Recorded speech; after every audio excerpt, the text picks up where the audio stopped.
Hi, this is C. S. Soni Kumar Upadhyay. Now I am going to analyze section 194Q and circular issued in that respect.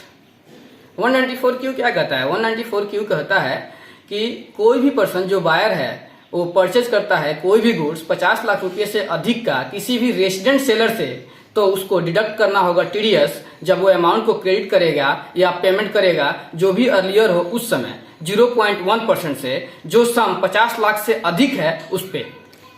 यहाँ buyer का क्या मतलब है? तो buyer का मतलब है कोई भी पर्सन जिसका प्रीसीडिंग फाइनेंशियल ईयर में बिजनेस का टर्नओवर या ग्रॉस रिसिप्ट या टोटल सेल्स 10 करोड़ रुपए से अधिक हो।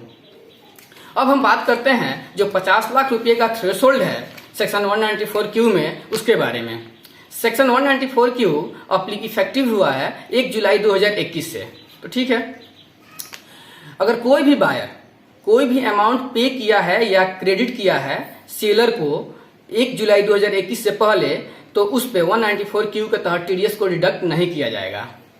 लेकिन जो थ्रेशोल्ड है 50 लाख रुपए का, उसको कैलकुलेट किया जाएगा 1 अप्रैल 2021 से, क्योंकि थ्रेशोल्ड जो है वो प्रीवियस ईयर के लिए है।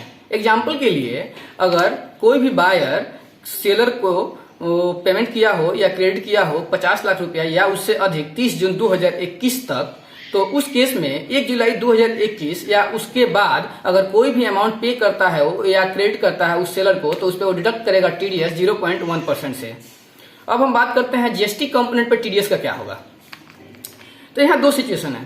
पहला, अगर टीडीएस को डिडक्ट किया जा रहा हो जब अमाउंट को क्रेडिट किया जा रहा हो सेलर को उस समय, तो उस केस में अगर जीएसटी कंपोनेंट को सेपरेटली इंडिकेट किया गया हो तो टीडीएस को डिडक्ट किया जाएगा जो अमाउंट पेएबल है एक्सक्लूडिंग जीएसटी उस पे। और अगर जीएसटी कंपोनेंट को सेपरेटली इंडिकेट नहीं किया गया हो तो उस केस में टीडीएस को डिडक्ट किया जाएगा होल अमाउंट पे इंक्लूडिंग जीएसटी। और दूसरा सिचुएशन है कि अगर टीडीएस को डिडक्ट किया जा रहा हो उस समय जब पेमेंट किया जा रहा हो सेलर को तब, तो उस केस में टीडीएस को डिडक्ट किया जाएगा होल अमाउंट पे इंक्लूडिंग जीएसटी कंपोनेंट। अब बात करते हैं परचेज रिटर्न के केस में क्या करेंगे। तो परचेज रिटर्न के केस में टीडीएस को ऑलरेडी डिडक्ट कर लिया गया रहता है, क्योंकि टीडीएस डिडक्ट करना होता है क्रेडिट या payment which ever is earlier.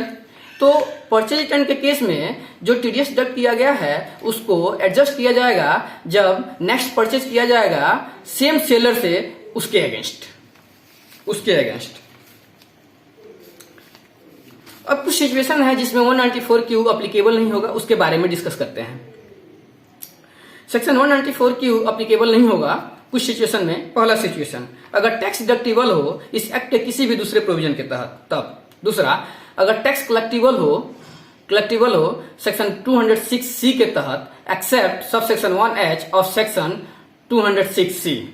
तीसरा सिचुएशन, सिक्योरिटी और कमोडिटी को ट्रेड किया गया हो रिकॉग्नाइज्ड स्टॉक एक्सचेंज के थ्रू या क्लियर्ड और सेटल्ड किया गया हो रिकॉग्नाइज्ड क्लियरिंग कॉर्पोरेशन के थ्रू, तब।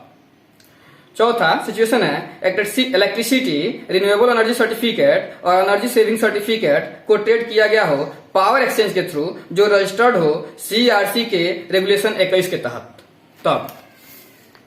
पांचवा सिचुएशन है, अगर बायर नॉन रेसिडेंट है, तब।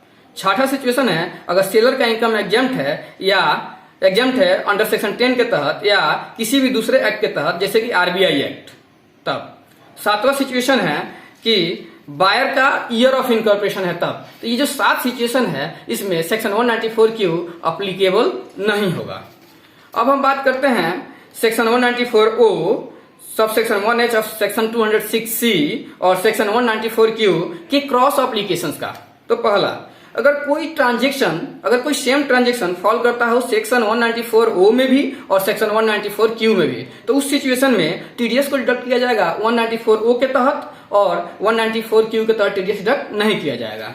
दूसरा सिचुएशन है कि अगर कोई सेम ट्रांजेक्शन फॉल करता हो 194O में भी और sub section 1H of section 206C में भी, तो उस सिचुएशन में टीडीएस डिडक्ट किया जाएगा सेक्शन 194O के तहत और टीसीएस को कलेक्ट नहीं किया जाएगा sub section 1H of section 206C के तहत।